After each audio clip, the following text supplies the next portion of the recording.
ওটিদারে আসতো না সদলিদায় তো করতে পরে ওটিদা করতে করতে মার আগে মা সদলের কারণে এটাই দুজন যুবলীগের ছেলে সঙ্গে আরো এর সঙ্গে যারা জড়িত যুবলীগের আর যুব দলের আমার এক দপ্তর সম্পাদক ছিল, সে আমার সাথে কোনো ভূমিকা সাপোর্ট রাখেনি। ওদের পক্ষে সে আমার উপরে হামলা করার স্বীকার করে এলোপাতির চতুর্দিক থেকে আমাকে ঘিরাও ধরে ওরা মারধর শুরু করে। আমার এলাকা কৈগারি, আমি শহর যুব দলের জয়েন্ট সেক্রেটারি। বিগত দিন থেকে আমি এলাকার মধ্যে কোনো কাজ বাজ কোনো কিছুতেই জড়িত না। হঠাৎ কালকের 2 দিন আগে এক ছেলে চান ভাইয়ের ভাইস্তার সঙ্গে বালুর ব্যবসার সাথে জড়িত। তাকে চান ভাইয়ের ভাইস্তা টাকা দেয়, 200-300 করে সপ্তাহ টাকা দেয়। সে টাকা দেয়নি, আমাকে ফোন দেয়। আমি ওরা বললে বিষয় আমার সাথে কোনো কথা বলার দরকার নেই, তুই যার টাকা তার সাথে কথা বল। পরে ওকে টাকা দেয়নি, সে চান ভাইয়ের নামে কি জানি রিপোর্ট করছে, সেটা আমি জানি না, দেখিও নি।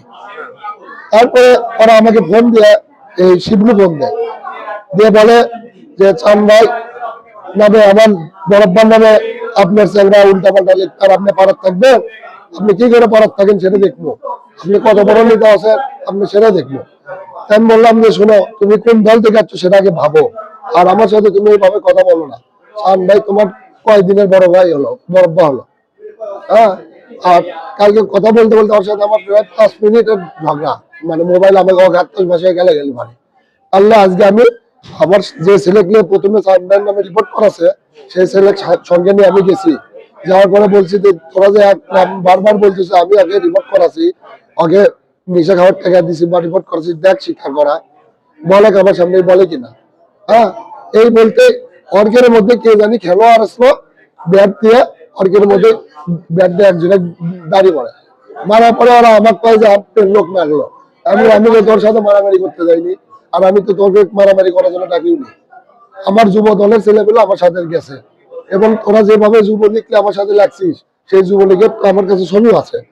আমি আমার হাই অথরিটি জানাচ্ছি, এই তো যুব দলের ছবি। এই 2জন যুবলীগের ছেলে সঙ্গে আরো এর সঙ্গে যারা জড়িত যুবলীগের আর যুব দলের আমার এক দপ্তর সম্পাদক ছিল, সে আমার সাথে কোনো ভূমিকা সাপোর্ট রাখেনি। ওদের পক্ষে সে আমার উপরে হামলা করার স্বীকার করে এলোপাতির চতুর্দিক থেকে আমাকে ঘিরাও ধরে ওরা মারধর শুরু করে। আমি সরাসরি থানাতে গেছিলাম, ফাঁড়িতে আমার সি অফিস কৈগারি ফাঁড়িতে যাওয়ার পরে আগে বললো মেডিকেল থেকে আপনি ট্রিটমেন্ট নেন, থানাতে জানাইনি। আমার হাতে ঘড়ি ছিল, ঘরে ব্যবসায়িক টাকা ছিল, গেছে ছেলে বিষয় না। বিষয় হচ্ছে ওই সময় আমার কাছে গণনা ছিল না, এখন অল্প কিছু টাকা আছে আমার। তো পুরো পকেটের থেকে মানে টাকা ব্যবসায়ী হিসেবে আমি চলি, আর ঘড়ি ছিল, ঘড়িটাও খুলে গেছে।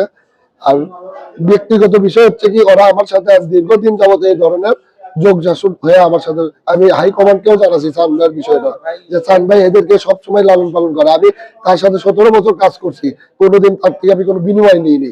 আর আমি কোনো কাজ করতে গেলে সে আমাকে বিধানিত করে এবং বলে যে আমি জানি না, তুই বুঝ না, বারবার তার কাছে আমি ধর্নাদের সুযোগ পাইনি। এবং তাদেরকে নিয়ে ম্যাডামের এই যুবলীগের এই শিবলুকে নিয়ে এই পুলিশ ধরে নিয়ে যায়, একে ধরে নিয়ে গেলে ডেবিট হাটে ধরে নিয়ে গেছে।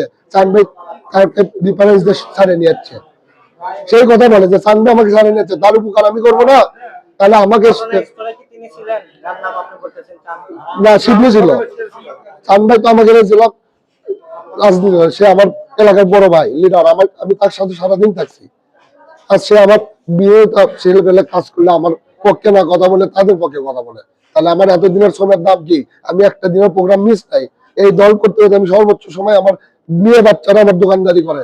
আমি বিগত সারা জীবন পালায় বেড়াচ্ছি, 4 থেকে 5 বার জেল কাটছি। আওয়ামী লীগের দ্বারা আমি এর আগে নির্যাতিত হচ্ছি, দুর্বৃত্ত আওয়ামী লীগের হাতে চাকু খেয়েছি খানদারে হরতালের সময়। তাহলে আমার দলের জন্য কি ভূমিকা রাখবে, আমি দলের কাছে প্রশ্ন করলাম। দল আমাকে কি ভূমিকা রাখবে, দলের কাছে আমার প্রশ্ন। দল আমাকে কি ভূমিকা, আমি তো এখনো কোনো রিপোর্ট নেই আমার নামে, দলে কোনো রিপোর্ট আমাকে দেখাতে